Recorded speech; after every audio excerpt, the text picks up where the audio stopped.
न्याय की मूर्ति एक महत्वपूर्ण प्रतीक है जो न्याय और समानता के सिद्धांतों का प्रतिनिधित्व करती है।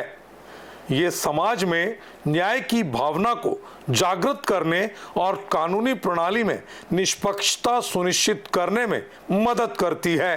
भारत के सुप्रीम कोर्ट में न्याय की देवी की एक नई प्रतिमा स्थापित की गई है, जिसमें कुछ बदलाव किए गए हैं।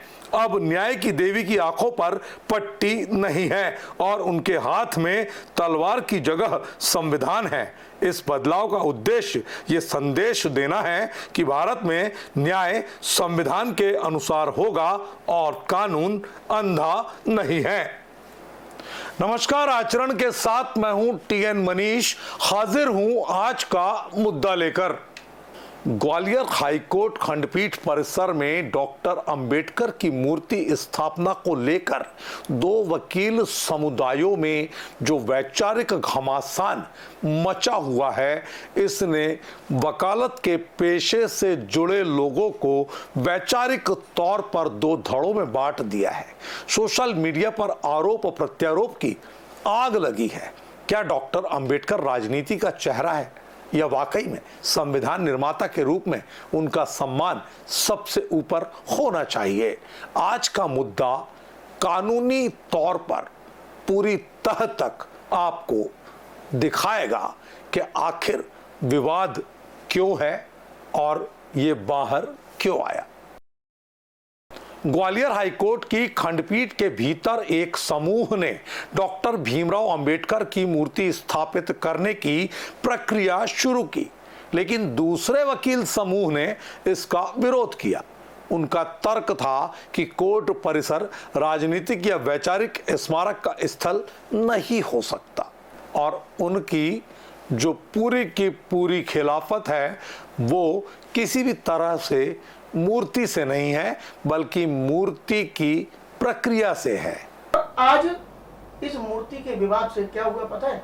हम वकीलों की, हम जो अधिवक्ताओं की जो एकता थी उसको किसी न किसी ने खंडित करने का प्रयास किया। जो व्यक्ति मूर्ति के विरोधी रहे हो, क्या उनकी मूर्ति लगाए जाना संविधान में जायज है?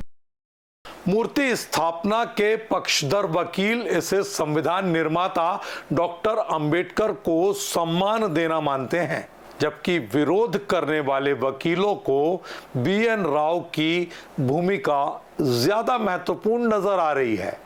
संविधान का पहला ड्राफ्ट BN राव के सुझावों पर आधारित था, लेकिन अंतिम रूप अंबेडकर ने ही दिया। हाईकोर्ट उस बिल्डिंग का मालिक है। हाईकोर्ट चाहे तो वकीलों को बाहर कर दे, हाईकोर्ट चाहे तो उसमें नया निर्माण करवा ले। हाईकोर्ट का विशेषाधिकार है और जब चीफ का आदेश हो तो उसमें किसी परमिशन की जरूरत नहीं होती। वकील हाईकोर्ट के रहमो करम पर काम कर रहे हैं उस बिल्डिंग के अंदर। देखते ही देखते लगभग एक पखवाड़े के भीतर इस विवाद ने कोर्ट से निकलकर सोशल मीडिया पर जातीय टकराव का रूप ले लिया। सवर्ण समुदाय के वकीलों पर जातिगत टिप्पणी के आरोप तो दूसरी ओर अंबेडकरवादियों पर मनुवादी मानसिकता का पलटवार। प्रशासन ने इस दौरान अपील की है, संयम और संतुलन बनाए रखें और प्रशासन सोशल मीडिया के सभी प्लेटफॉर्म पर इस मुद्दे से जुड़े बयानों पर पूरी पैनी निगाह रखे हुए है। दरअसल अंबेडकर मूर्ति विवाद का जो समाधान है वो ना तो सोशल मीडिया पर है और ना ही जातीय संघर्ष में। ये मुद्दा दो वकील समुदायों के बीच है, ना कि दो समुदायों के बीच, दो वैधानिक दृष्टिकोणों के बीच ये मुद्दा है। ऐसे में इसे न्यायपालिका और वकील समुदाय की आंतरिक लोकतांत्रिक प्रक्रिया से हल किया जाना चाहिए। सर्वसम्मति, सम्मान और संवैधानिक मर्यादा ही इसका रास्ता निकाल सकते हैं। विधि विशेषज्ञों का भी इस मामले में कहना है कि कोर्ट परिसर में हर कदम विधि सम्मत होना चाहिए, भावना प्रधान नहीं होना चाहिए।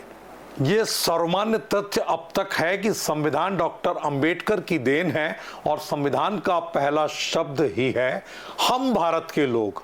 कानून के मंदिर में राजनीति की जगह नहीं होनी चाहिए। क्या आप मानते हैं कि मूर्ति लगनी चाहिए या नहीं?